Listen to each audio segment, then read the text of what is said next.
Hello everyone, today we are going to go through Apple and Orange, which is a problem under implementation section of algorithm on HackerRank. So without wasting time, let us have a look on the problem statement.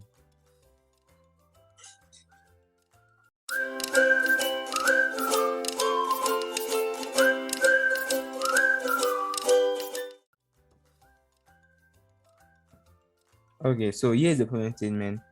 For this one, I won't read the problem statement line by line, but instead, I will explain you what you are supposed to do directly, because I do assume that if you're here, that means you have you had a look on what you are supposed to do.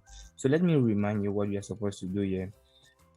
We have this red line, which is considered as the house, and then we have two trees here, and the trees are falling with a given distance, and we need to compute the number of apple that are falling in this portion and the number of orange which are falling in this portion.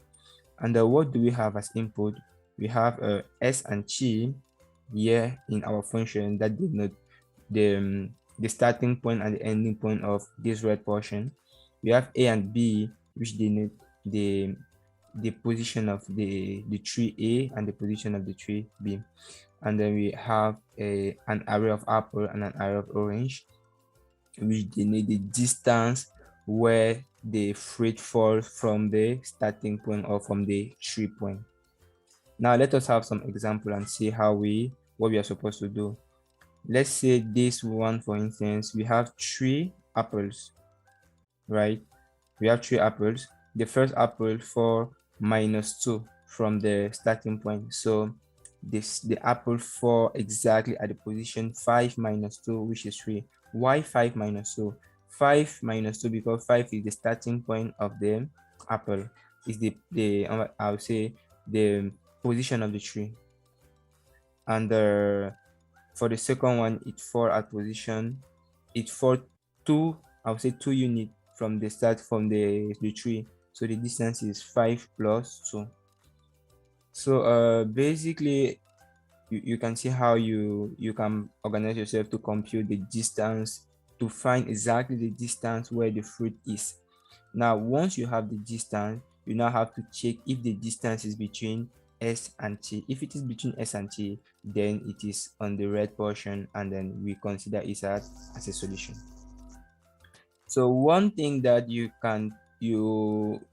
may take in consideration here that can be a bottleneck for you is to start taking consideration of the negative and the positive unit. No, you don't. So what we are supposed to do here is just like compute the distance. You just take the distance from the distance, and then you add to that distance the starting point, and that will give you exactly the position where the apple is, no matter where it is minus or it is plus. Because if it is minus, if it is plus, it will directly give you the distance forward. If it minus, it will directly give you the distance backward. And then it applied the same for the orange and the apple. So the first thing we need to do is to compute the distance, is to compute the exact position where the fruit is.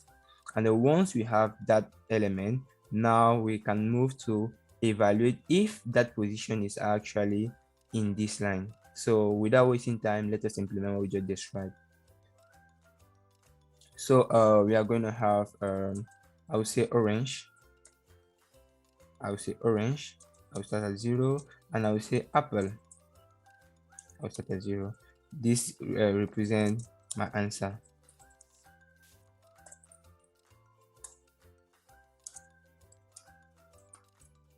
So I have my orange here, I have my apple. So what I need here is to compute now my logic to have the orange and the number of orange and the number of apple that fall in the portion. So according to what we say, okay, we are going to look inside the arrow apple. So I will say, let's say for int I will say app in apples. So for all the apple in the apple array, I'm gonna check if app, you see, plus a, because a is the how will I say, the position of the tree.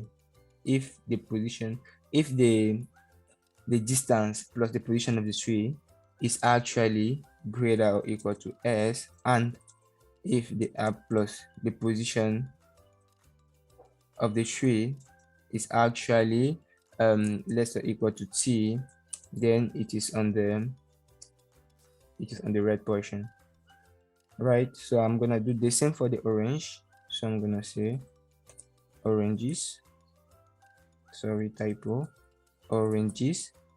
I'm gonna say maybe oh yeah, oh yeah, and I'll say if the r plus, now plus who, not a, plus b, because the oranges are falling from the tree b, plus b. Okay, so now who are we going to increment? Orange. So before we run this, don't forget to like, to subscribe, and to share if you enjoy what we are doing here, to do not miss the set of video that we are doing here, because we are aiming to do video every single week, at least 2 video per week, in order to really increase in competitive programming and data structure algorithm. So don't forget to like, subscribe, and share. Now, let us continue. I hope you enjoyed this approach. Let us run and see what it gives. We have a congratulations. Let us submit now and see what it gives.